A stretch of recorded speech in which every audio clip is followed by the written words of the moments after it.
جرمنی سے ایک سوال ہے، کہتے ہیں کہ کیا قرآنی آیات کپڑوں پر لکھنی جائز ہیں یا نہیں؟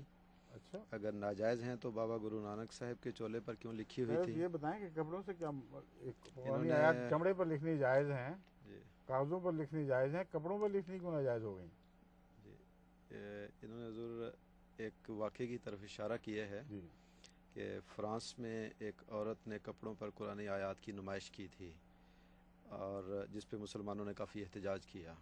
اس لیے یہاں کپڑے کی بحث تو ایک ثانوی چیز ہے، حقیقت نہیں ہے۔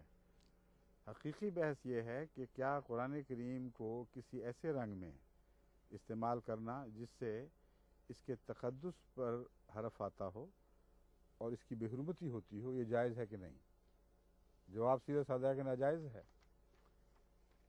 اس عورت کے کپڑے پہننے کو جس پر آیات لکھی ہوئی تھیں، انہوں نے حضرت بابا گرو بابا نانک کے چولے پر قرآن کریم کی آیات کو کے واقعہ کو ملایا ہے، حالانکہ ان دونوں میں زمین آسمان کا فرق ہے۔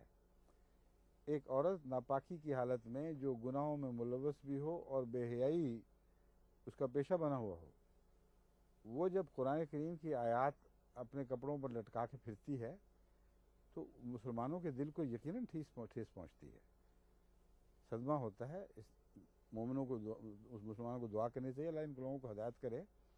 ان کو یہ بائبل کیوں نہیں لکھ لیتے؟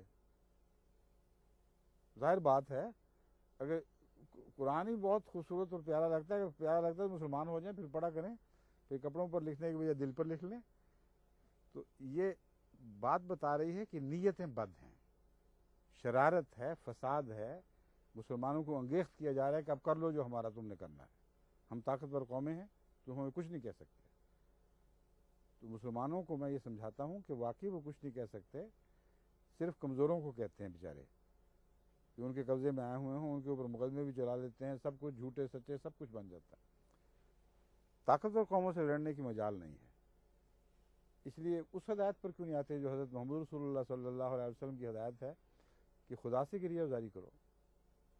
ان باتوں پر جو لوگ گستاخی کرتے ہیں ان کا معاملہ خدا پر چھوڑو، لیکن دعا کرو کہ اللہ ان کو ہدایت دے، اور اگر نہ دے تو انہیں عبرت بنائے۔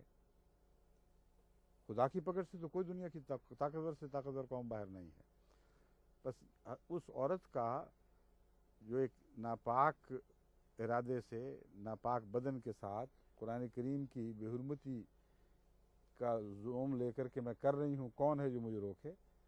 اور ان کمپنیوں کا جنہوں نے محض شرارت سے مسلمانوں اور عیسائیوں میں پھوٹ ڈالنے کے لیے فساد کی نیت سے یہ کام کیے ہیں، ان کا حضرت گرو بابا نانک سے موازنہ کرنا ہی ظلم ہے۔ وہ ایک پاک انسان، بزرگ ولی اللہ تھے، اور قرآن کی محبت میں ہمیشہ باوجود رہنے والا انسان، جو اللہ کے محبت میں گم تھا، اور جو بنی نوع انسان کی ہمدردی میں بھی ایک بلند مقام پہ پہنچا ہوا تھا، اس کے قرآن کی آیات کو اپنے کپڑوں پر لکھنا تو اس کا عشق قرآن ظاہر کرتا ہے، اور جو ہمیشہ پاک بدن رہتا ہو اس کے متعلق سوچ بھی نہیں انسان سکتا کہ وہ کسی معنوں میں بھی قرآن کی گستاخی کا موجب بنا ہو۔ بس ان دونوں باتوں کو آپس میں ملانا جائز نہیں ہے۔